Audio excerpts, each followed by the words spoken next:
हम सभी बचपन से सुनते आ रहे हैं कि सोलर सिस्टम के 9 प्लैनेट्स हैं, यानी कि हम सब यही जानते थे कि निज़ाम शम्सी में 9 सैयारे शामिल थे। पर हमारे लिए आज भी ये सवाल काफी हैरानकुन है कि नावा प्लैनेट प्लूटो प्लैनेट के मैप से कैसे और क्यों गायब हुआ। क्या इसके पीछे कोई साइंस है या कोई सोची समझी साजिश कि आज कोई भी प्लूटो को प्लैनेट में शुमार नहीं करता।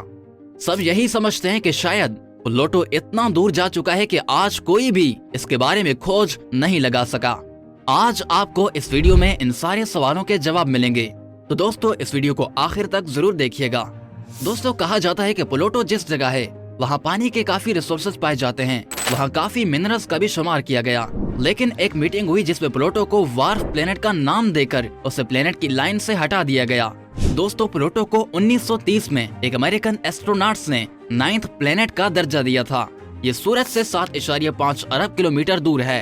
अगर प्लूटो के टेम्परेचर की बात करें तो इसका टेम्परेचर काफी कम है, इसीलिए ये प्लेनेट काफी ठंडा माना जाता है।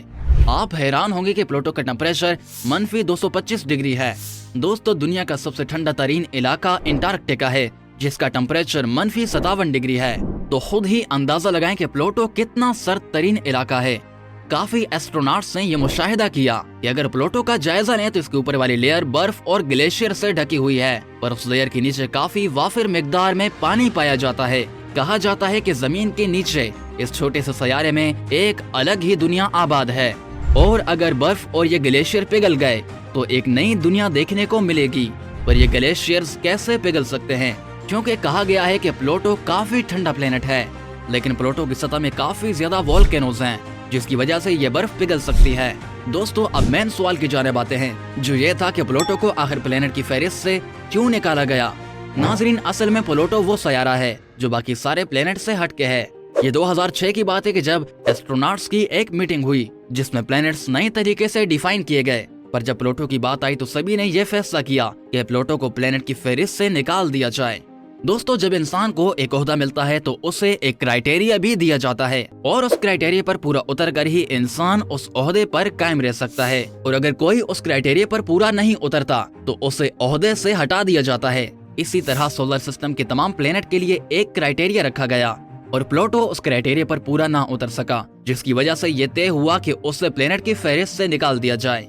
ये क्राइटेरिया आखिर कौन सा था, जानते हैं क्राइटेरिया के बारे में।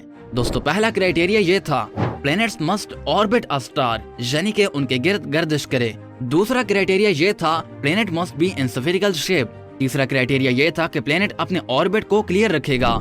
इसका मतलब ये था कि प्लैनेट का मास इतना हो कि वो अपने इर्द गिर्द की इम्प्योरिटीज को डिस्ट्रॉय कर सके, जिसकी वजह से उसकी सराउंडिंग बिल्कुल क्लियर हो। लेकिन प्लूटो की सराउंडिंग बिल्कुल क्लियर नहीं थी। उसके ऑर्बिट्स में काफी रॉक्स और इम्प्योरिटीज शामिल थीं, जिस वजह से उसे घूमने में काफी मुश्किल पेश आती। और प्लूटो इतना बड़ा नहीं था कि उन इम्प्योरिटीज को डिस्ट्रॉय कर सकता और सराउंडिंग को साफ कर सकता। और यही वजह थी कि उसकी रिवॉल्विंग सिमेट्री काफी प्लेनेट से बदल गई थी। इसीलिए दुनिया भर की किताबों से प्लूटो का नाम प्लेनेट की फहरिस्त से निकाल दिया गया। दोस्तों मैंने शुरू में बताया था कि ये सूरज से काफी दूर है, तो उसे सूरज के गिर्द घूमने में काफी ज्यादा वक्त लग जाता है। हालिया मुतालिया के मुताबिक अगर देखा जाए तो इसे तकरीबन 250 साल लग जाते हैं। ये तब कहीं जाकर सूरज के गिर्द अपना एक चक्कर पूरा करता है। लेकिन ये बात भी है कि प्लूटो में एक दिन गुजरता है तो हमारे तकरीबन 7 दिन उस टाइम में गुजर जाते हैं। दोस्तों हैरानकुन बात ये भी सामने आई थी कि प्लूटो के 5 चांद थे, जिससे बहुत से एस्ट्रोनॉट्स को हैरान कर दिया कि आखिर ऐसा कैसे हो सकता है, एक छोटे से प्लेनेट के इतने चांद कैसे हो सकते हैं। दोस्तों हाल ही में दावा किया गया कि प्लूटो में जिंदगी गुजारने के आसार पाए जाते हैं, क्योंकि वहाँ काफी ज्यादा मिकदार में ऐसे ऑर्गेनिक कंपाउंड और इम्प्योरिटीज मिली हैं जो इंसानी जिंदगी के लिए जरूरी मानी जाती हैं। और जिस बर्फ ने प्लूटो को घेरा है वो उन्हीं इम्प्योरिटीज की वजह से बनी है।